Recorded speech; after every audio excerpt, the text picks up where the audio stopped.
Thank you for tuning in to Convos with Kino. If you haven't already, stop what you're doing, pause the video, and go subscribe to the YouTube channel, Convos with Kino, so you can be updated and notified on the latest content that drops. So with that being said, I'd like to introduce my next guests, attorney Alex Karana and Joseph Arabbo. Alex Karana is the president of the Assyrian American Bar Association, and Joseph Arabbo is the vice president of the Chaldean Bar Association. Guys, I really appreciate your time. Thank you for joining me on K.W.K podcast. How's it going? Great. Thanks for having us. Amazing. It's a pleasure.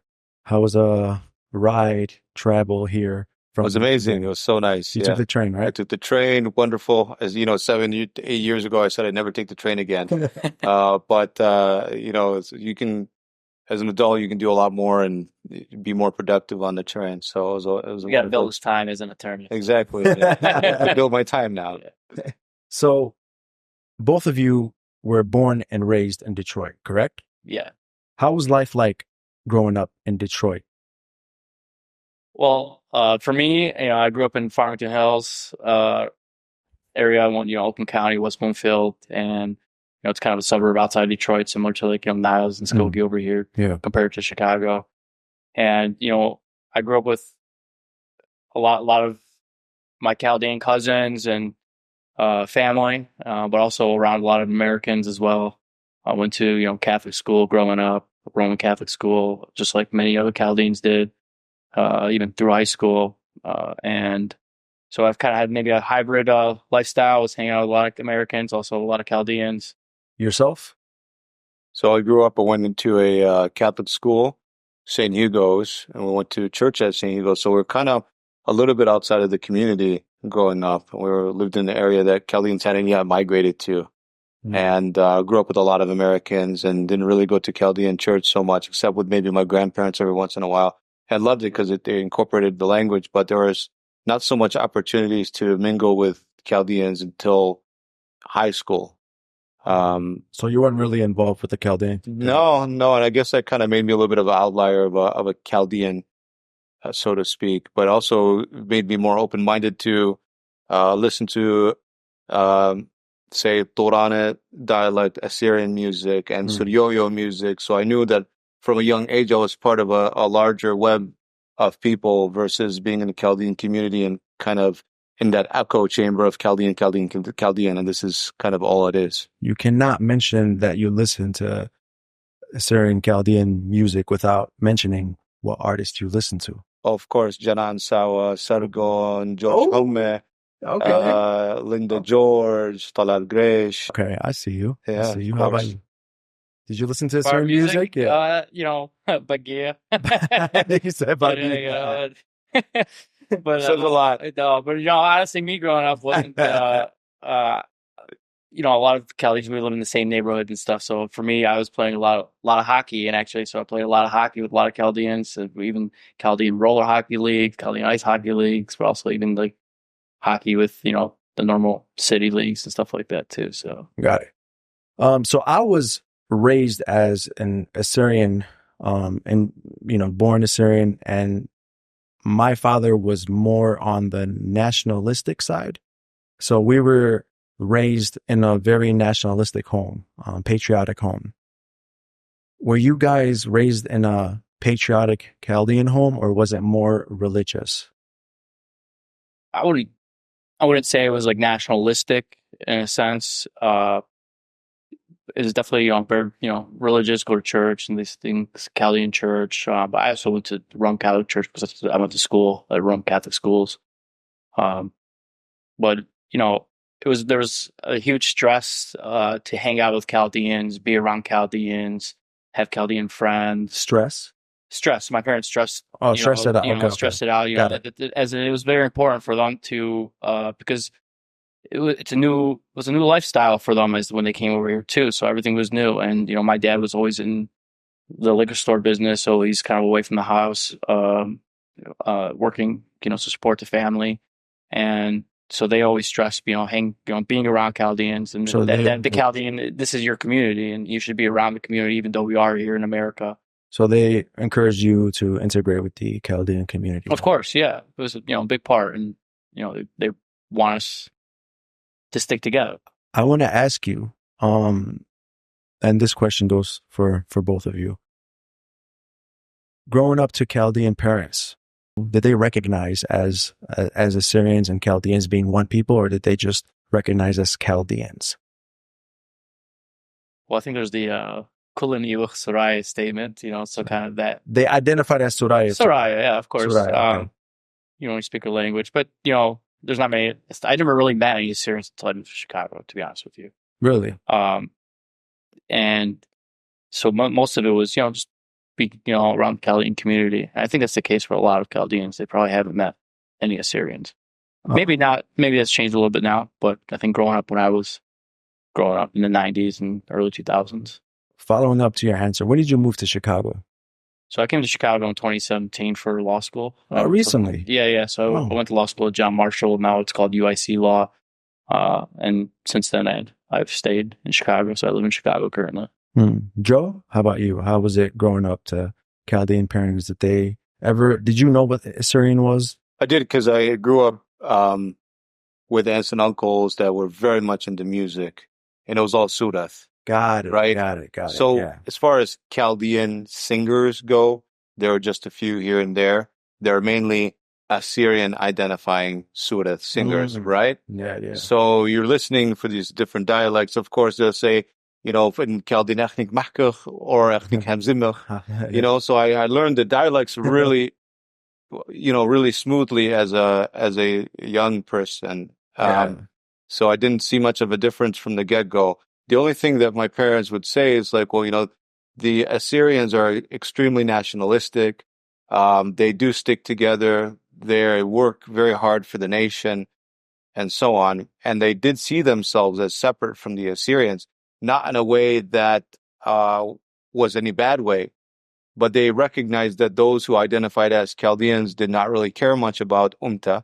They and saw the Assyrians as even, some would say, strict in terms of keeping the culture together, making sure that they're using authentically Sudath words versus Arabic loan words. So that recognition was there. My parents grew up in Baghdad. So as you know, there are streets where Assyrians congregated, and there are also streets where the Chaldeans did. So there was also separation to some degree in terms of where people lived. Even back home. Yeah. But I think everybody saw each other as the same in terms of language, but the church kind of did their thing, and this is our church over here, and this is Assyrian church over here. And they built their neighborhoods kind of around the churches. I have aunts that even mentioned, the same view that, the Syrians are very nationalistic, very patriotic. There was a lot of respect for the Assyrians, especially, and I never heard anything bad said about Assyrians. So the Chaldeans of Detroit knew there were Assyrians. Like, they were aware of Assyrians. I can't speak for all Chaldeans because I think I grew up in a very unique way. Joe's a very good singer, so yeah. You got to send me a song after We will, maybe. Yeah. No, I asked that because I've spoken to some of my Chaldean friends before. Yeah. And they said, growing up in Detroit, a lot of Chaldeans don't even know who the Assyrians are. No, it's true. It's true. It's true. Really? That's true. Crazy. Wow. It is. Oh, here's the thing. This is what people have to understand. When you grow up in a family that is the first generation in America, and they're escaping either persecution or trying to go for better opportunity, one of the two, right? They're not thinking, I'm trying to keep my culture together. What they're thinking is, I've got a family that I've got to take care of. I need to get, security. I need to make sure I can create a better future for my family. Why? Because I don't want to come to this new country and make nothing for myself and make nothing for the family, because there would be a complete failure coming to this country. Yeah. You understand? Especially America, a lot of opportunity here, and so there was definitely a need to make it here in America, and also assimilate. Being a unique person or somebody of ethnic descent, especially Iraqi growing up, as in the 90s, 2000s, it's not such a great thing to come from that country. So I think a lot of Chaldeans try to get away from association, and they really wanted to become Americanized and fit in so that they can distance themselves from this whole terrorist thing. Persecution. That's why they started calling themselves Iraqi Christians instead of Chaldeans or Assyrians even, to Got it. denote from Iraqi Muslims versus Iraqi Christians rather. And also a way to like assimilate with, in the Detroit area, there's a lot of Catholics in Detroit. Michigan has a huge amount of Catholics. So It's true. fitting in with Chaldeans fitting in Michigan was, a very nice fit in a sense. And Religiously and yeah, so I was born and raised in Chicago, and I know Detroit has a similar problem. Was there any negative influences surrounding you in your adolescent years? for me, not at all really. Unless I went to the store down in the Detroit kind of area, kind of see, kind of lower class, lower income areas, and kind of see the effects of that. But a lot of Chaldeans grew up in, for me at least, West Bloomfield and Farmington Hills, and there's still very close knit, even though we were around a lot of Americans and stuff like that. So I mean, I think the families still were very close. The neighbors were still very close with each other. Chaldeans were still very close with each other, and as they came, Chaldeans gave up a lot of businesses and properties back home, and they came over here. And as they came, the Chaldeans would help out the new Chaldeans that would come in over and over and over again. Open up stores and stuff like that. So it was still very close knit, I'd say. But also we were also trying to assimilate into a new country. Joe? I think people were aware of, violence and gangs and things like that, drugs, and they really worked hard to keep the community together, to shield from those influences, knowing that they could be catastrophic to the community if people went down the wrong path. And I'm aware of, cousins, second cousins, third cousins, and even just people in the community overdoses and things like that. And it has had a toll on our community. And I think when you unite around the passing of somebody like that, it really sends the point home that none of that stuff is worth it. Yeah, it's been very detrimental to the Assyrian community, as a matter of fact. It seems like it's a big problem right now. Today, I think it's a big problem today. You're talking about drugs? Drugs, gangs. It's just so many lost youth that people like you and I need to, wake up and get involved. I think it's, definitely more prevalent today than it was probably when I was. Well, the depression is a lot higher now than what it was. There's a competition with everybody to try to be somebody nowadays, and just being a regular old person living in this world is simply not enough. Yeah, in the minds of people, which is what turns them to soothe and pacify themselves, or even numb and escape from their reality that they perceive as being undesirable. Yeah, mental illness is a major subject in the Assyrian community, even Chaldean community, and it's not talked about much. And I know a lot of us Assyrian men were raised to be strong, not to show emotion. Do you think us Assyrian men should find other solutions to exercise differently in handling these situations? Well, part of being a man, at least in what I believe, is radical self-reliance. Okay? Taking responsibility for how you show up in relationships, showing up for yourself, right? And in doing so, and I think there are men's group and some are associated with the church, and personally I like a secular approach when it comes to mental health or even groups and things like that. Because when it comes to the church, it comes along with judgment and perhaps gossip, and that might turn people away and create bigger issues in terms of opening up to people. But yes, exercise, meditation, yoga, getting involved in even volunteering, because it's you get to see different walks of life, and it creates perspective for you. And you're like, what I have is not so bad at all. It's not as bad as what I thought. And being honest, I like to journal.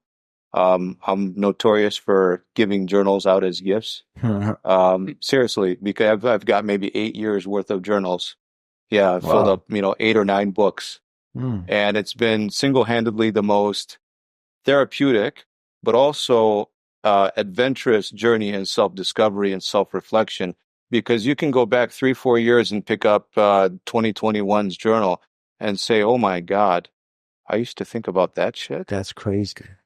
Because it sets it Because then you see life is a bunch of ebbs and flows. I had a bunch of highs in 2021 and a bunch of lows. But I tell you what, I had more highs than lows. I like that. And once you see the pattern in life is ebbs and flows, when you hit a low, you say, you know what? It's totally cool. I'm going to make the most out of it. Why? Because I know a high is coming tomorrow. I like that. And then I can create that. You can ease into, then the lows don't even dip so much anymore because it just is. It's not even a low. So when you stop identifying or creating meaning out of experiences that you want to say are undesirable, then you step away from seeing anything as good or bad. It just is what it is. A lot of Assyrians, like I said, deal with mental illness, and they don't have anybody to go and talk to because they feel like they have to keep it to themselves. What would you encourage that young Assyrian youth or any Assyrian who is battling depression? One, eat a good diet. Eat a good diet. Drop the junk food, things like that. If you can, drop the vape. I know that's a very sensitive topic for a lot of people, but it's true. Yeah, go on. But it's true. It's true. These actually increase anxiety. You know, you're trading 30 seconds of what seems like a good thing for, you know, a whole week of higher stress levels, anxiety. But I'm not going to harp on that, all right?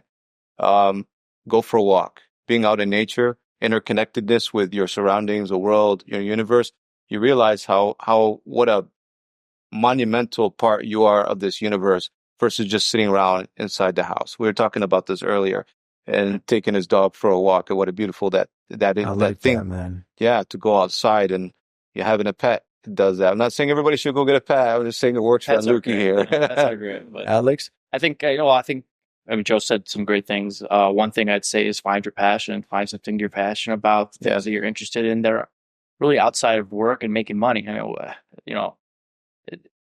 Like me, I grew up playing piano. I grew up playing hockey. I love technology. I'm a patent attorney, and all I look at is technology, new technology. So I've had enjoyment in being able to look at things that I love to look at for work, but also, that's work too. So that will have some downtimes, down days, because it's work. But you got to find passion, things you're passionate about that you're gonna make your day happier or therapeutic. Playing piano for me. Yeah. Going on walks, getting in nature. Nature is great. Get outside. Social media has killed getting outside. I think I saw a statistic that now we spend 8% of our time outside. Yeah. And now we need apps to remind you that you should get up and go move. Go outside. People counting their steps and just do it. Don't even count steps. Just go outside.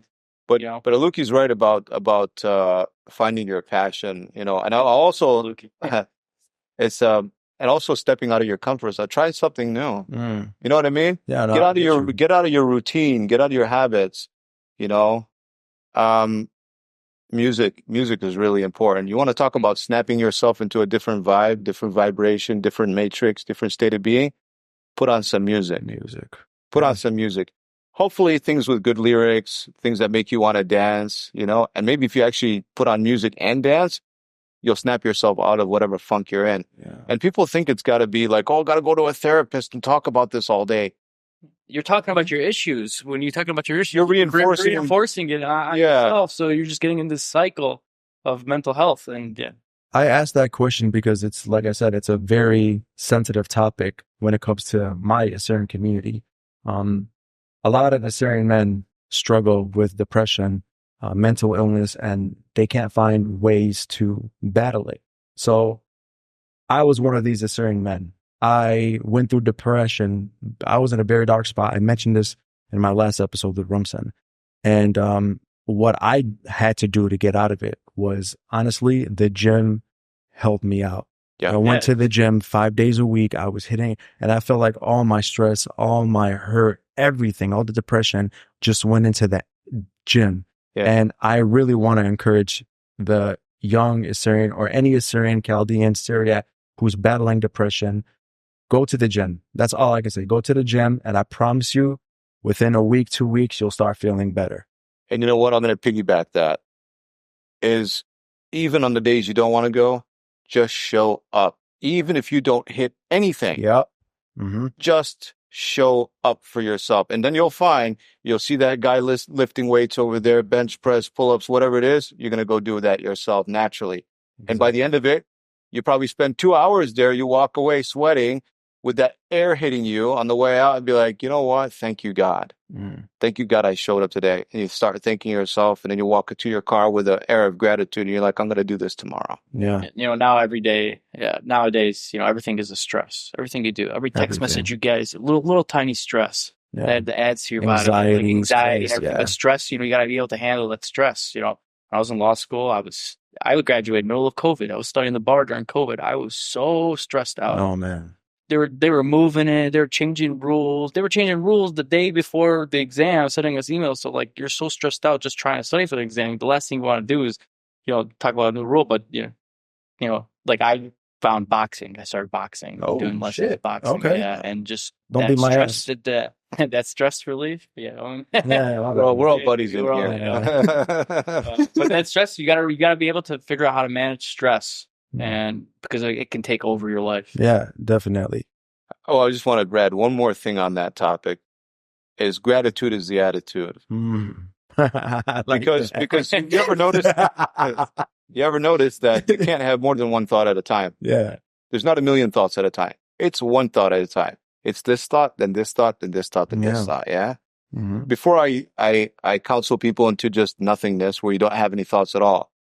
Just think about the things that you're grateful for. Yeah. You don't want to think about it, write them down.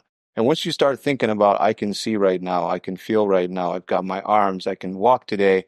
I didn't have to have somebody lift me out of my bed and hook me up to a feeding tube. All of the things that you think are stressing you out start to seem very minuscule.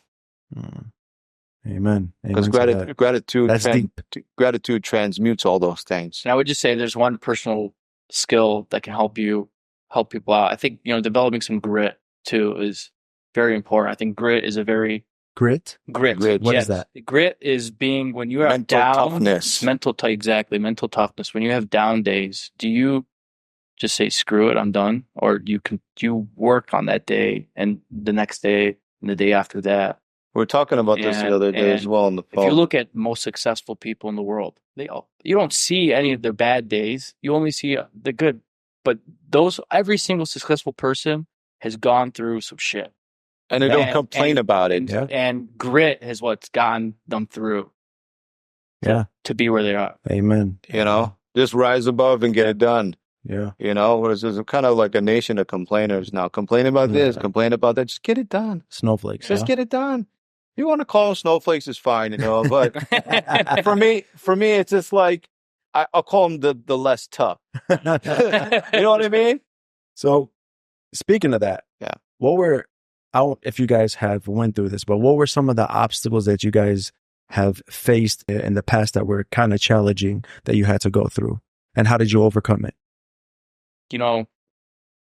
Well, recently, I went to law school, and in law school, you're trying to find a job off about law school. Like I mentioned, I went to law school here in Chicago.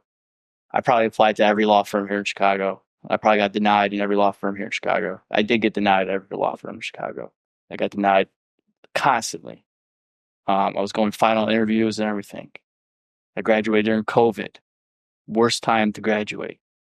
And now I'm with my current firm, and I practice patent law and intellectual property law, and just grit that really, I think my father working in a liquor store, forcing me to work in the liquor store, gave me this skill of grit. But after all of that, this year I've received an award, Best Lawyers Wants to Watch in America. And that's super rewarding. And it's just, you got to keep going after it. If you want to be better, you just got to act better and continue acting and move towards to what you want to be. And you can achieve that. You're going to get rejections everywhere, and you just got to move on, brush it off, handle the stress like we just mentioned, and you will eventually reach success. Joe? So growing up in a largely American world with American, students every day in school and being the only Chaldean kid, firstborn of Chaldean immigrants, right? So in home, it's like very traditional, strict, do good in school and, follow the rules and stuff like that. And being the oldest of my family and a man and a son, had its challenges, very, very interesting experience. Sort of, it was one world inside the home and another world in school. And trying to create sense out of both of those worlds, it was very difficult because you try to get along with the American kids. And I was really good in sports, but because I was Chaldean, I was kept out of things because I really couldn't relate. There's a lot of, you try to talk about home life, right? These are like rich country club parents, rich country club white families. And they have no idea what it's like being in a Chaldean household of immigrants and I'm the guinea pig in the family. You know what I'm saying? My parents had never had kids before. They'd never been married before, never been in America before, never, raised a child and sent them to like rich white people's school before. So on one hand, I'm experiencing all this, call it freedom and open-mindedness. And, these kids do this kind of stuff. And I'm just trying to, break my parents on like, hey, things are like real different out in the rest of the world. I'm not trying to make it seem like my parents were like strict, crazy like that, but it was very different. And then you go to high school and you're around Chaldean kids and you've developed real differently than the rest of those because they went to Chaldean, mass and they had the Chaldean community and being sort of like a little bit of an outlier from them even. And they're like, oh yeah, that guy Joey listens to Surat music, listens to Arabic music, like that guy's crazy, like, why don't you listen to rap? And I'm like, it just doesn't have meaning for me. You know what I mean? This is our culture. I appreciate it. And now these guys hit me up like, I've sang at their cousins' weddings. I've sang at some of their weddings, It's an interesting term, but when you talk about a challenge, it's really like fitting in. Now I don't have that issue, I fit in where I'm a chameleon. You can put me in any environment in the world, They said I'm serious. You can put me anywhere. I've been to 25 countries and made doesn't turn green though. countless friends. I turn other colors. I like that. Well, yeah, that's a challenge, And of course, the same thing with law school. I failed the bar exam by 1.5 points. Do you know how possible that is? So listen. I was misgraded by 30 points because there's an appeals procedure. That's how the loss. What people have to realize is the bar exam is a exam made for prospective lawyers by current lawyers. Okay. And the people coming in are going to affect the market, the industry. They have to fail a certain amount of people. Why? Because these people are going to be direct competitors to the people that are practicing now. All right. Soon as they hit the limit to, the certain amount of people that they want in the industry, everybody else is a fail. 1.5 points, fail me by 5, but 1.5 points. So in the appeals procedure, I talked to 5, 6 lawyers that specialize in this sort of appeal. Everybody's like, what the hell? I can't believe they did this to you. That's bogus. My dad was more upset than me. Do you think it was maybe a little discrimination? I don't know. I didn't pursue that because my attitude is, listen, I think it can be that. I'm sorry. Anonymous kind of. It's supposed to be anonymous. Supposedly, yeah. They say Middle Easterns we're discriminated against a lot. So, possibly. Sure, but see, here's the thing. I don't believe in victim mindset. Yeah. I'm not a victim anywhere I go. You want to fail me as discrimination? Fine. That's the idea. And Assyrian means he's a lion. I'm going to find a way to get what I need to get done. Yeah. That's just the way I work. So I'm not going to sit here and complain. I took it again. Actually, I didn't want to take it again. I was like, screw this. I'm not going to even be a lawyer. Everybody was floored, jaws to the floor. Like, what do you mean? I'm like, I'm going to go travel the world. I'm going to go do music festivals. I'm going to do whatever I want. I did a bunch of freelance jobs and so on in that time. And everybody's like, hey, are you okay? You need to take this bar exam again. I'm like, we'll see what happens. I said, if I take the bar exam again, I'm not studying because I wasn't an idiot. I knew exactly what happened. Yeah. I'm going to take it. And if God wants me to become a lawyer, I'll take the bar exam and I'm not going to study for a second.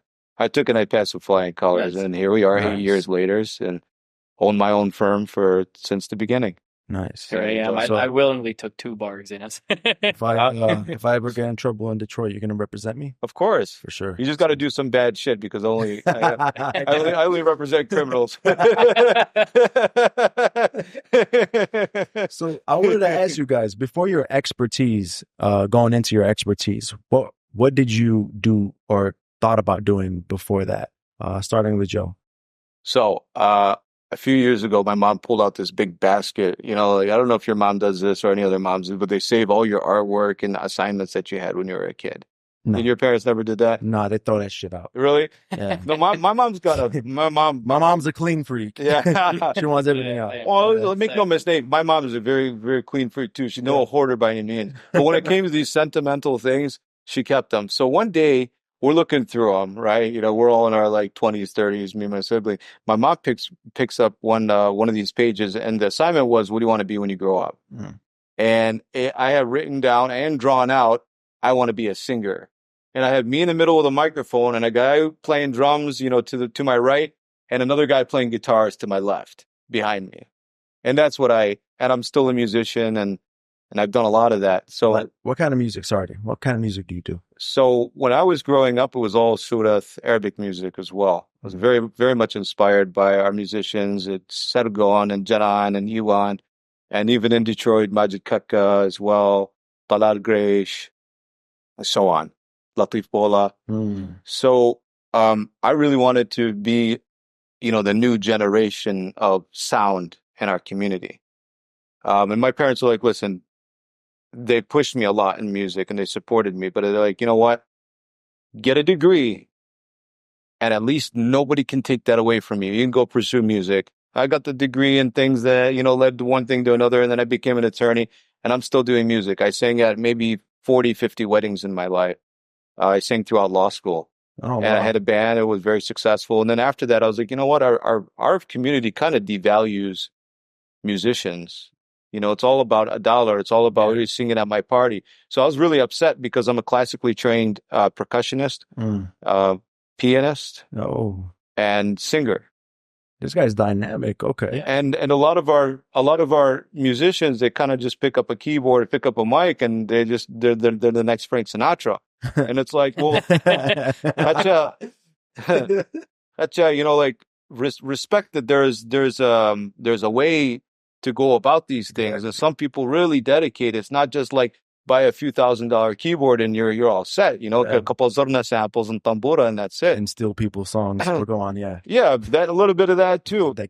Yeah. But what I'm getting at is, I didn't like the people where it's like it came down to like $50, $100. Like, you know, dude, maybe you can lower your price by that much. I'm like, well, maybe you could spend a little less on your $10,000 flowers instead of, you know, knocking us down. We're the entertainment. Nobody goes to a wedding or comes back from a wedding and says, man, did you see those flowers? Those are amazing.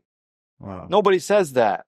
They say, you know what, man, I'm so sweaty right now. I can't wait to take this shirt off, this dress off, whatever, because I danced on the dance floor all night. That's what people talk about. The food's important. The band is important. The music, it's a good time. Yeah. So I didn't like the way people nickel and dime in the community. It always came down to a dollar instead of really understanding that music keeps our culture together. Exactly. The music is storytelling. It binds us together as well. Yeah. You know, we're talking about this is that nobody really recognizes we all hold hands together when we dance. Yeah. We move in one direction together when we dance. Ida vida. Why? Because we're supposed to pick each other up. We're supposed to move together in the same direction. And our ancestors were onto something when they came up with, this is what we're going to do when we come back from battle. This is what we're going to do before battle. This is what we're going to do when we baptize. This is what we're going to do when we get married. This is what we're going to do. This is a highlight reel for sure. Go ahead. You understand? Yeah, I like that. I really like that, bro. Alex, what did you want to do before you got into your expertise? You know, growing up, my family, my mother side always had a statement that, you know, they could take your cars, they could take your houses, they could take clothes off your back, for something they can never take is your education. And so that had always touched me growing up. But for the longest time, you know, my best friend grew up, he wanted to be a doctor. I knew him since I was 2. And me, for the longest time, always wanted to be a lawyer. But I was always also interested in science and technology, and you know, sometimes in my life I wanted to be like an animal scientist, you know, early on. But you know, I grew up in the .com era, and then you know, early 2000s. I was like 10 years old, and so that was when a lot of the startups and that were in that sphere were popping up and down, and different technologies were growing. And so I was always very interested in being a part of that and working with inventors and learning technology. I always wanted to be around new technology. So I had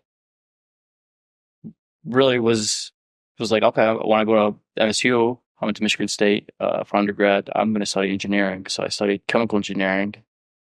I don't know why I picked the hardest one, but I did. That's it's a Chaldean really, thing. really hard. It's a Chaldean. Yeah, Taught yeah. me. We like the challenge. Smart guy over here. Smart guy. Yeah, go. A little bit.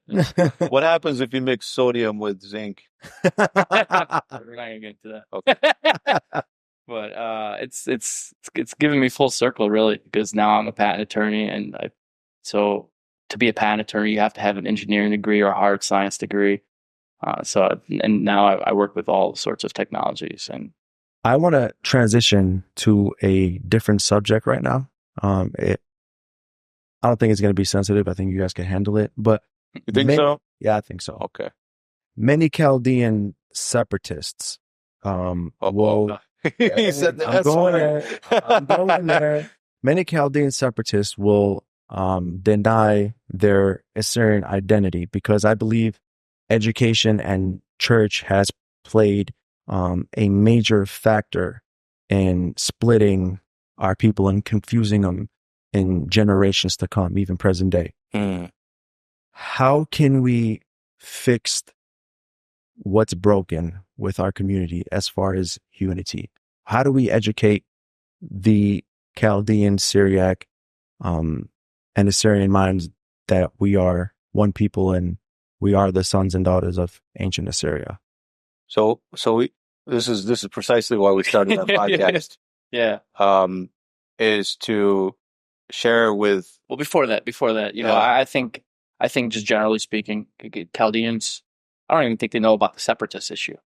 They don't even, because they really don't even know about their history. Really? I think, yeah. I mean, I didn't know about the details of the Chaldean separatists until like a few years ago. I'm 30. I'll be 34 in a week. But I think the major thing is that we have an opportunity to educate a blank page where we can show them the full history and they can come to their own conclusions. But giving them the opportunity to learn the history is important, which is where Joe was going with why we started our podcast. Yeah, it's exposure. If you're not exposed to certain information, you'll walk around in the world oblivious to the fact that information exists. So when you're exposing people to this and you're sharing with them and you're allowing them to draw their conclusions without forcing it down their throats, they can come to that realization, that aha moment, that epiphany naturally. And that's kind of what we're doing is, hey, we're doing the work. Here it is on a golden platter. You make of it what's common sense of it. I never mentioned this on the podcast, but I want you guys to elaborate the name of your podcast, just so the viewers could check you guys out. And what do you guys, what are some of the topics you guys talk about? So it's called Aluki and Shamash. I'm Aluki. And I'm Shamash. Why those names? So growing up, everyone called me Aluki from my grandmother and aunts and stuff like that. So it's kind of and even now my choir friends have always called me Aluki. That's some Enkidu and Gilgamesh shit. Yeah, exactly. Yeah. And go on. So I chose Shamash because Shamash is our ancient ancestor's sun god. Got it. Okay, Shamash Shimsha. Shimsha, yeah. Yeah, and Shamash is the guardian of truth, the bringer of truth, the destroyer of evil and darkness, because it's the sun, the light. So the light shines upon the darkness, and the darkness is no more. So it's kind of goes into what I do as an attorney, is I shine on the darkness. I expose the truth, because I've got a lot of innocently accused people. I've also got a lot of people that are just kind of ill-advised in life. They make bad decisions because, like we talked about, they're in bad circles or so on. But that doesn't condemn them to an entire life or identity as a criminal. So I like being the person that's a light in their life, a beacon of hope, to show them that there's another way, because a lot of times they haven't been exposed to that sort of information because they're living in a paradigm of lack. They think they got to rob this guy because there's not enough in the world, but they never met a guy like me that says, buddy, there's enough for you. There's enough for me. There's enough for John across the street. and we're going to all make it in this life together. So I like bringing the light. It's always been kind of what I did in the world. You're speaking on educating our people's mind, right? Absolutely. Yeah, absolutely. But you're also, you asked me why I chose the name Shamash. Yeah. And that's also my music producer name. I produce under the name as Shamash. Shamash, got it. So I'm just Shamash all the way around. And I will say, a lot of like, I think the case is more for like first generation Chaldeans, second generation Chaldeans. When I say Chaldean, for the viewers, I know we're Assyrian. Yeah, of course. Yeah. But there's no medium for our community over there that shines a light on the history and goes through it in that regard. I never had that. It was never available to me. And it's really just the church kind of where people congregate these days in terms of community, what I see with the Chaldeans, And then when they're outside of the church and getting together, it's small groups, and they're probably not talking about this kind of stuff. And the Chaldean separatists you mentioned have taken advantage of that over the past 20, 30 years because they're the only ones that are kind of putting stuff out there. In what ways have they took advantage? They're the only one writing books, right? They've had, one of them has the copyright on the flag. Oh, which our first, I think I know who it is. Yeah, so which our first episode really touched base on some of that. They know that this younger generation is historically and culturally deprived and inept. So imagine a predator taking advantage of a very vulnerable person, but extend this to an entire vulnerable population of people that don't know their own history because it's not taught. There's no nationalism in the church, right? So, you got a very small group of people that says, you know what? We're going to peddle this flag, peddle this book, peddle this false information, peddle this false scholarship. Yeah. And these people are very unsuspecting. They have no idea. They're like, oh, this guy's got books out there. They don't know what it takes to put out a book. I have to put out a book tomorrow. Yeah, with nice picture. There's some nice pictures in it. It looks professional. It looks professional. And they're calling Assyrians Chaldeans. Nah. But sorry. Easily fooled, as I got to say. Easily fooled. Yeah, definitely. Go ahead. Sorry. I was just going to say, in the counter to that is just education. Education. No, I agree. To my Chaldean brothers and sisters, in no way am I trying to offend anybody with these questions, but we got to look at it from a realistic point of view. If you do the research and the education, we were all part of one church. We were the Church of the East. There was no Chaldean Catholic Church. There wasn't even an Assyrian church. We were the Church of the East. Let's be realistic, right? In the 1500s, a group of Nestorians broke away from the Church of the East because they felt like it was being ran by tyrants who were only electing family members. And when they broke away, they wanted to establish a new church. So they traveled to Rome and sought communion with the Roman Catholic Church. And they lied to the Pope, saying that their patriarch had died. Oh. And that's how that happened. Really? Oh, yeah. I didn't know that. Yeah. So they sought communion with Rome. The Pope accepted. They came back to Iraq, and the first Chaldean Catholic Church was not called the Chaldean Catholic Church. It was called the Church of Eastern Assyrians of Mosul. Let me repeat that. I think Mosul and Othman, right? And Othman, correct. The first Chaldean Catholic Church was not called the Chaldean Catholic Church. It was called the Church of Eastern Assyrians of Mosul. And I know a lot of Chaldean separatists attack, Assyrians and say, you guys aren't even Assyrian. You're not the ancient Assyrians of Syria. You're they say some dumb stuff. So when they say say you guys are an Nestorian, wouldn't that mean that you were once Nestorian, since we're a part of one church, right? Church of the East, right? We were on this. So, and if you look at historical documents, and these are from the Roman archives, I have these documents. It shows that Assyrian continuity existed. It went on, and I wanted to say this because I want to educate the young mind for the next generation to come together and put our differences aside and realize that we are one people. We got to work together.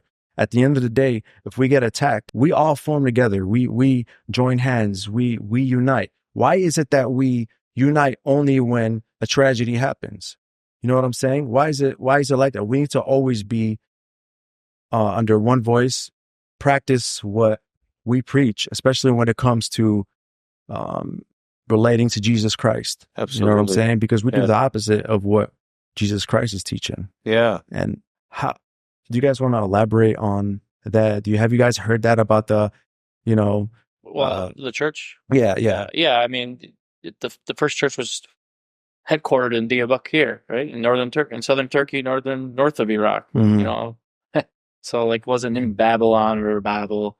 Mhm. But also I have from what I can tell, I feel like a lot, even at that time, even though they went to a different new church, I feel that they still recognize that they were Assyrian, and They did. and they were doing that for many centuries later. Just now, it was just kind of more political. There was new other members going from the Church of the East to the Catholic Church, and there's 2 patriarchs at a time, and stuff like that. I think really, they were all recognized that they were Assyrian of Assyrian descent, until I think what really was the wedge was probably the Simele massacre, Assyrian. Before we go down at least that timeline, because takes us from the 1500s, Yeah. all the way. Yeah, where I want to stay in the 1500s real quick, and I think it's really important. Why? Everybody likes to think about all the good things of the church, right? And I want to ask people to separate Jesus Christ's teachings from the institution of the church. Mm. They are separate, okay? For the sake of this conversation. Why?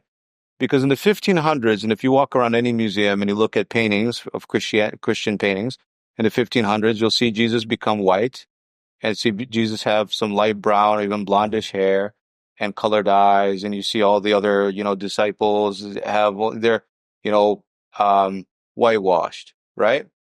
Comes from Rome, mainly Italian paintings. Renaissance time. These were the Crusades. Wow. Okay. You need to look at the global landscape when you look at this separation. This is coming from Rome, right? So the same entity that crucified Jesus now has its own church, the Roman Catholic Church, okay? And they're out to spread their message, not Jesus' message, their message. Yeah. This is going to offend some Roman Catholics out there. It might, but this is the truth. That's the truth. And you have to be unemotional about the facts. All right. I'm not making this up to offend anybody. This is what it is. Right. Just 1 second. So this was the time that they were killing in Jesus' name, all sorts of places, forced and paid conversions, and sending missionaries out to several different countries to try to convert people. So now you got somebody coming from what they thought was Ur of the Chaldees. Yeah. Going all the way to Rome, and Rome's like, oh my God, the Pope. It's like, oh my gosh, I hit the jackpot. Yeah. I got somebody coming there to me, and they want me to start a church in there. I don't have to send anybody. This is amazing. Wow. Well, they didn't actually go to Rome immediately. They went, about 70 delegates went to Jerusalem. Because why did they go to Jerusalem? Because during the Crusades, that's when the time that they actually had Jerusalem. Makes sense. When the Romans had Jerusalem, and That's a good point. They went there, and they had to do some political negotiation. Well, I want to piggyback off that. So, you know that the Roman Catholic Church actually changed the name of the Church of Eastern Assyrians to the Chaldean Catholic Church 200, 300 years later, confusing the people over time, thinking that they are the South Chaldeans of South Babylon, but in reality, they're the Assyrians of Dishtut Nineveh. Well, sure. And without a government, without a political movement of any sort or large enough, and being such faithful people, identifying with the church, and our church is kind of like our government. Lots of respect for our political hierarchy, or our religious hierarchy and religious authority. So kind of working against the church with a separate politics, kind of was frowned and looked down upon. So how do we fix this problem? How can we come to an agreement, put our differences aside, and unite under one voice with one cause. Because when you go to these governments and, we're asking for help and recognition, they don't even look at us because we're just so divided. They say that to us too. Yeah, they say that to us. Yeah. They've told us that. They've told our leaders that you guys are too divided. You need to go get your act together. We're jokes. And sorry, in 2003, at some of the most pivotal time and opportunity, they were fighting each other, and even U.S. representatives were making comments. When he says they, we mean us. We were fighting each other. Yeah, our leaders. Yeah, it's true. It's very disheartening. It's very disheartening because here's the quote was, you have 18 organizations fighting for 4 spots in the Iraqi Constitutional Convention. 18 organizations. Now, where was one leader speaking up like, hey, we have an opportunity. Saddam is gone. The U.S. is going to bring in democracy into Iraq. This is back we had at least a couple million people back. Yeah, exactly. We had a real chance. 2 million people, right? 2 million. We have no leaders. And I agree with you. We have no leader. We have no quality leaders. Yeah. Somebody can call themselves a leader, but we lack quality leaders. There's a few good people out there, obviously. But at that time, it's very disheartening to see that nobody was like, hey, let's, and part of it, I think, is education. Let's form like a Syria Congress, national, or diaspora Congress, or one group will have all these 18 in there. We'll elect the 4 through these 18 groups that are part. But no, they were fighting furiously. And these were statements that the U.S. representatives were saying about us, fighting furiously for 4 spots. Yeah, it's true. I was there around that time. I've been involved in the community, even in politics, since I was 13 years old. Wow. I didn't really get politics like that. I was still young. But I understood what was going on. There was so much division, man, like one after the other. Like just in our nation, just in the Assyrian nation, we have 5 patriarchs. What nation has 5 patriarchs, bro? What nation? We're the most divided nation in the world. And I'm not trying to come at our people and look bad, but we have to be real about it. I'm like, we want to sugarcoat this. If we're not talking about this, nobody's going to fix it. So we got to, sorry, go ahead. No. Yeah, somebody's got to have these difficult conversations, because if nobody does, we continue thinking everything's okay until we lose our language and our culture and our dances and everything. And then some 4th, 5th generation Assyria in America is going to say, man, I got these indigenous roots that I really should have protected. Where was my 5th great-grandfather when we needed them? And you asked a question, and we kind of went a little bit on a tangent. You said, what do we do to unite and have collaboration and actually get things done? And what I would recommend is this. 1, we are indigenous, not only to Assyria, but the world, okay? Nobody else on this planet can lay claim to coming from the start of civilization but our people. And the fact that for 6,700 years and more, we have never left that land except for when we were forced out to come here, and we're in our first maybe 100 to 150 years here, is pretty monumental. So let's just take a second to think about that, okay? While we have other people, and God bless all the, Swedish and the Germans and all these people married in with each other, we've kept it pretty in the culture for all this time. And we felt so strong about our land that when we had opportunities to get the heck out of there and go other places like everybody else did, we stayed. Yeah. Okay? So we owe it to our ancestors to do something about that. I agree. That's number 1. Yeah. Number 2, it's education. That goes along with knowing that we're indigenous and all that stuff, right? Learn what your ancestors knew. I think we're starting to see the world get really complicated. It's come back to simplicity time. Yeah? And our ancestors did it right. So learn. How do we go back to the ancestors' way? How do we go back to the simplicity of our community, generosity, kindness, help a brother out? Want to see good happen to your brother and your sister and your cousin and your friends.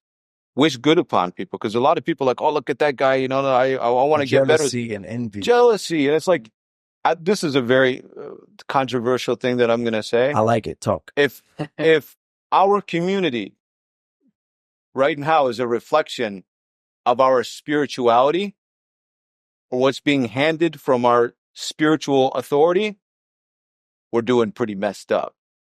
our spiritual authority is doing a terrible job. Because if you could look at our community objectively and see where it's at right now and be proud of it from a spiritual perspective. I'm not saying success and lawyers and doctors and mechanics and all that stuff. I'm talking about spiritually. If you could look at me and say we're in a good spiritual place, I'd call you a liar. So we need to fix that with each other. Yeah. Actually want to raise people up together.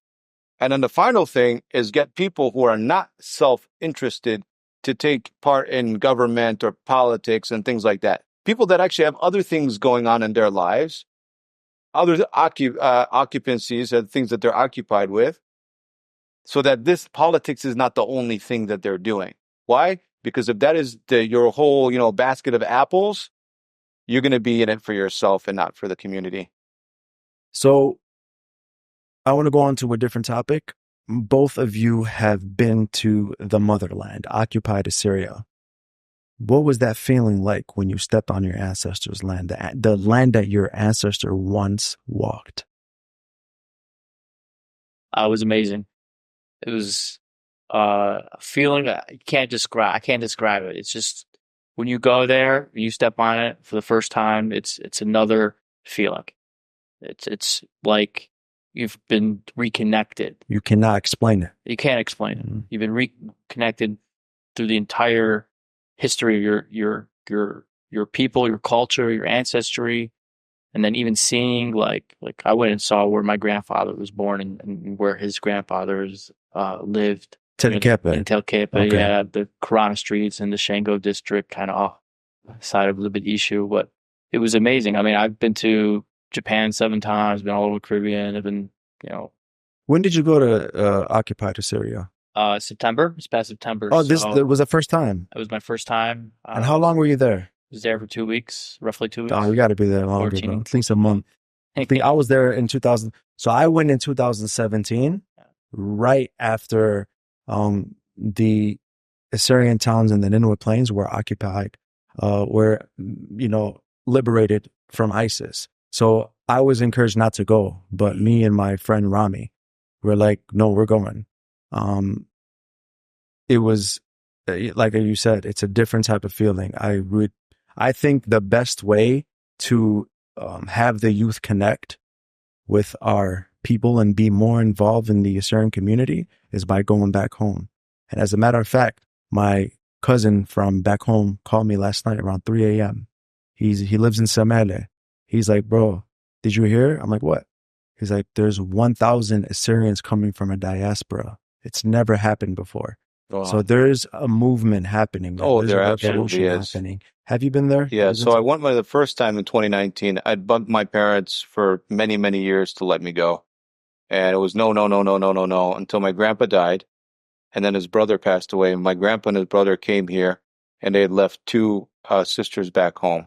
So imagine, 50 years being here and being separated from your sister. They never got to say goodbye. That's to their. crazy. So instead of my grandpa going, he was passed away. I'm Josip, named after my grandfather. So I went to kind of offer my condolences and meet my aunts for the first time. That was in 2019. I went with my dad and my uncle.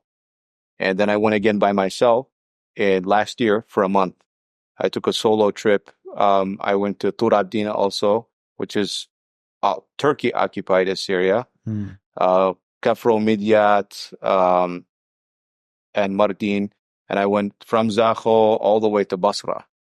So I did the entire thing. I hopped in buses and taxis and I was Ziggurat of Ur, and I went to Uruk. How long were you there? I was there for a month, a little over a month, actually.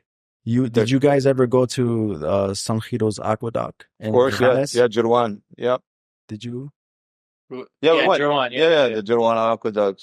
with the cuneiform. Yeah. When you guys got there, didn't you have this visualize how our ancestors created this? Like when I first went to Sanjiro's Aqueduct, seeing cuneiform, seeing the Assyrian artifact still standing, even though, the Kurds shot at it and tried destroying these artifacts. They're trying to erase our history, but no matter what you do, no matter what you do, and I want to send this message to the people that try erasing our history. No matter what you do, you cannot destroy what God created. And no matter how many times you try taking us away from history, you dig just a little bit in Iraq, you'll find an Assyrian artifact. By the way, 70% of Nineveh hasn't even been discovered yet.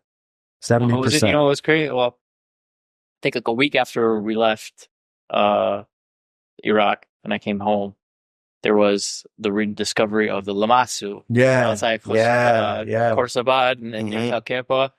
70%, guys. It's crazy. Oh yeah. Well, that's what it looked so like pristine and like perfect. It looked like it was just made. Exactly. It was like untouched. It was seeing more of it's amazing. You have Lamassu right on. I always wear this. When you talk about, I got one on here. I got a nice. Oh, I gotta get you guys. Might have to get one. I got two at home. I'm gonna give it to you guys. It's gonna be a present. I got you. Yeah, I love heartfelt gifts. I appreciate that. Anytime. Have you guys been to Rabban Hurmes and El Khush? Yeah, of course.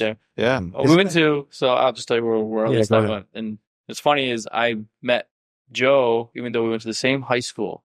First time I met Joe was in Iraq.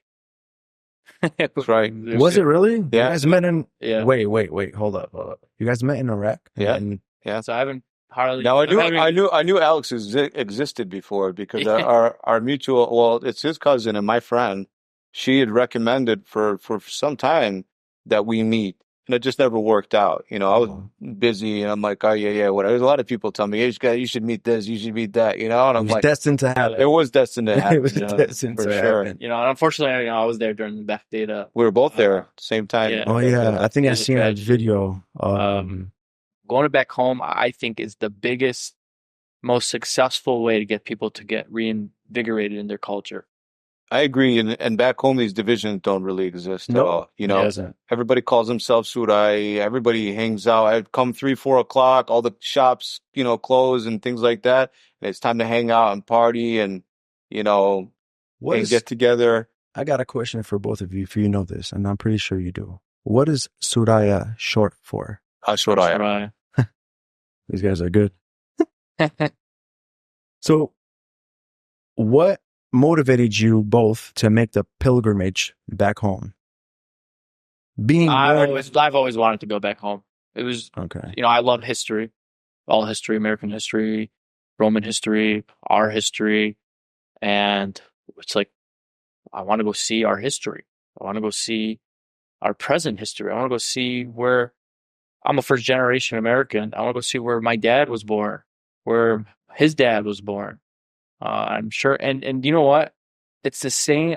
Many first generations have this feeling, have this desire to go back home and see where we came from. Obviously, situations don't help us to go back home. But if you look at what the Jews did and with Israel, well, the one way they were able to get many of the Western Jewish people involved into believing to Israel was birthright. And they created a strategy, and we should do the same strategy, where the strategy had a World Jewish Congress that had a fund in which all the synagogues... A Jewish National Fund. A Jewish National Fund. That's very smart. And everybody put money into it. Synagogues, was it the Zionist movement? It's part of the Zionist movement, yes. Wow. But from like late 1800s to today, but they had this fund, and they would pay for all the Western Jewish, the U.S. Jews to go to Israel and see and have their birthright. And they come back and they're invigorated.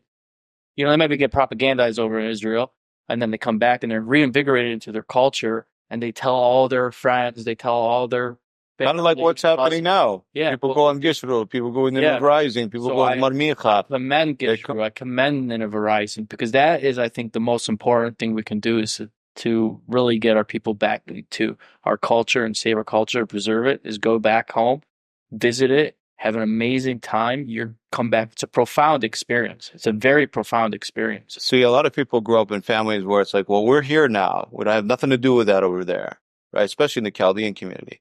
This is us here now. This is over there. That's a lost cause, is what a lot of people think. until they go there. And it's like, things are thriving. There are cranes everywhere building, high rises and towers and condominiums, and you can go skiing there. You can go into the mountains. You can go down even if you want, and boat ride on the river. There's a lot of things to do. It's a very international place. When you start meeting French people there and Russian people there, Italian people there, then you start thinking, wait, why aren't we there? You got all these other people and organizations building Iraq, and this is our country. Yeah. You understand? This is our land. I shouldn't say our country, but our land. Yeah. Why are other people building it? We've got all that. We've been here in diaspora for over 100 years, right? We've got every single component that you might need, including the finances available collectively to make something over there happen. It's just about inspiring people and helping them believe that is an actual possibility. And if you don't believe in it, it's a sure path to failure. Absolutely. And going there to that point is the start of that rabbit hole of the belief system. Yeah. So go ahead. Yeah. What inspired me to go there though is, I never really fit in terms of like American world. I fit in because I had to, right? Mm-hmm. But I always knew that was my home. Got it. I always knew one day I was going to go back there. And with the music and the people and the mentality and the community, something that I very, very much wanted to be immersed in. And that's why I kind of created that growing up. I found people that are like-minded, that believed in the simplicity of our culture and our community, instead of all this complexity that we've overcomplicated what it is. So I've always wanted, it was like our land was calling me to go back there.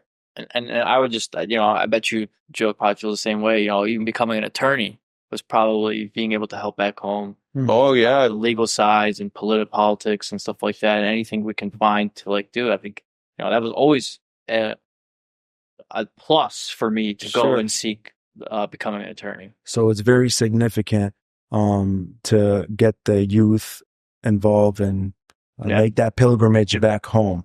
And the second thing, would be, I think we need some schools here. Assyrian schools. Assyria K schools, through 12, right? If we can, K through 12. In Detroit, we have one. In Detroit, there is an elementary school, now preschool, kind of, but there isn't a... there is one. Yes, there is one. Yeah. I forgot the name. By the Kalashu. Who was his name? Nathan Kalashu actually helped open it up. And I don't have too much information on it, to be honest with you, but I do know that one exists. I don't know. I think it's a younger... No, it's K through 12. I did my homework. Yeah, it's K through 12 actually. There's the one there, and then I think one in California, and then one in Australia. Australia has a university. Yeah, Australia, they got some really good. They have a university. I will say this about Australia. Australia did a good job in terms of, as a nation, of allowing people to celebrate their respective cultures and immigrants that have come into Australia. America, on the other hand, dislikes immigrants. So being an immigrant is not a desirable thing to be. You know what I'm saying? So try to celebrate your uniqueness, not really a thing. Celebrate your uniqueness in Australia, definitely a thing. So our environment here in America really wasn't supportive of celebrating our diversity and who we are as a people. So it kind of put a damper on that, I would say. And we're really feeling its effects when you look at places like even Germany too. Germany's does some big things. We've got a huge community out there of Assyrians. Wow. So guys, what is your plan for the next 5 years? Do you guys got any projects you're working on as far as for the community? Well, I'm president of the Assyrian Bar Association, and I think, if we want to protect our rights, we need a very strong legal community. And so getting our attorneys connected with each other is very important. Getting more attorneys really to become advocates is very important. We got a lot of Soraya that want to go become doctors and pharmacists, and a lot. I don't see as many as wanting to go lawyers. So I would really stress for to go to law school and become an advocate. And like, if you like science, like you can go become a patent attorney like me. I see all sorts of science, and I do medical technology, medical patents, surgery type patents, surgical tools. I even see some space patents now, which is very cool. So like, there are alternatives in just going into, becoming a doctor and kind of living that doctor lifestyle. We need advocates. So, my focus, one of my focuses is trying to get more members into the Assyrian American Bar Association and connect those attorneys. And then we even did the same thing with the Chaldean Bar Association, revived it, because it's very important to get our attorneys together so that our community can reach out to our attorneys too at the same time. And our organization leaders can reach out to our bar association at the same time. Kamaya didn't really get their civil rights in 1963 when they passed the Civil Rights Bill. They got it when they created their own legal bar and started having their own attorneys protect themselves and defend their rights. Because your own people are the only ones that are going to protect yourselves and your community. So we need a strong legal bar, close-knit legal bar. Right. Nobody's going to care more about your community than your community. And nobody should. Yeah. Why should some Nakhraya care more about us than us? Yet we want to sit here and, hey, can you help me? Can you help me? Yeah. No, man, we got to do this from within. How many times are we going to ask, can you help me? Yeah, no. We got to step out of this victim mindset. We're all in big time places of abundance, right? Germany and France and Belgium and Australia and Canada and places even in South America and United States. And I'm sure I'm missing several others, right? These are all really nice areas and well-to-do areas. If all of us congregated around the world, right? Bar association here, bar association there, secular political organizations that is a web across the world, no doubt within no time, we're going to make some huge strides. Yeah. But the very least that you can do, if you can't find a group, is go back home yourself. Find a group, contact you or Alex or I, and we'll put you in touch with people. Exactly. Get on a tour and go back there. And then after you do that, buy some land, because chances are, if you're living in Canada or US or wherever, buying land in Iraq, occupied Assyria, much cheaper. I was going to bring that up. Because land is power. Mm-hmm. God's not making any more land. And once everybody moves out of there, it's over. Sorry to cut you off. Yeah. My brother, before he passed away, he was he was a firm believer that the Assyrian growing up in a diaspora, it should make the trip back home. That's the only way for them to revive their true identity and come back stronger than ever. Yeah. And you did it. You did it. I did it. I mean, I was raised in a Assyrian home, but I came back 10 times harder for my nation. And we have to just find ways to get everybody out there, man. We need a strategy. We don't have a strategy. We need a strategy. No, the strategy is exactly what you just said. It's going back home. It's creating a national fund to pay for people to go back home, so we don't have to worry about it. And, it's creating having a national fund to buy land and put refugees back into those areas. Because there are people that actually want to go back. Yeah, there are people that want to go back. Those refugees that are in Germany and France, they don't have citizenship. France tomorrow could say you should leave. Interesting. Some of them they're on asylum, or they're just like they're on some certain status over there. And we go even in Jordan and Lebanon, and And imagine how we have many wealthy Assyrian, Chaldean, and Syriacs that could put their money together and buy up all of this shit that would bring business there. You just have to sell them on it, because a lot of these millionaires, they got to be that way by completely leaving it behind, out of sight, out of mind, out of heart. Yeah. And they're just invested into wherever they're at now. But if you tell them, hey, there's this movement and it's happening and it's powerful and our generation is going to take over, we need your help. If you want to leave a nice legacy behind, this is how you do it. They need to go back too. And it's happening. Yeah. Guys, I'm going to finish it up, but I'm going to ask you this last question. What is your message to the Assyrian, Chaldean, and Syriacs all around the world? And how can we unite under one name for one cause, under one goal? Start off with, Kulin Sarai. So if we use that word to really unite us and not kind of disparage each other just from different labels, even though all these labels really belong to us and as an exonym or endonym. But we are all one people, and we need to work together if you want your kids to be Suriah, if you want their kids to be Suriah, if you want your families to continue on and preserve their culture, and preserving culture is important. We need a strategy. We need to work together on creating a strategy. We need to educate, and we need to reconcile. And once we do those things, we can move our nation forward. Joe, last words? I would remind them, in addition to the really beautiful, comprehensive summary that Alex shared, remind them that we are descendants of the founders of civilization. We brought to the world loss. We brought to the world calendar, the wheel, mathematics, the concept of civilization itself. We're all brothers and sisters in this. We're indigenous to that land. It's something that's sacred. You could try to push it out of your mind and heart, but it's going to come get you. Yeah. Because our motherland is calling us. Mm-hmm. And to open up your heart, that's a difficult thing to do, especially if you've been backstabbed here or there. But if you open up your heart, step out of your comfort zone, it's a really beautiful thing. Amen. And you're beautiful, you are strong, you are handsome, you are magnificent, you are incredible. But we are more incredible and beautiful together. Amen to that.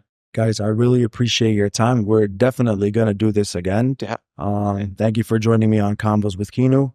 Guys, I hope you guys enjoyed the episode. Make sure you guys subscribe to the YouTube channel and stay notified on the content that drops. So thank you guys. Peace and love.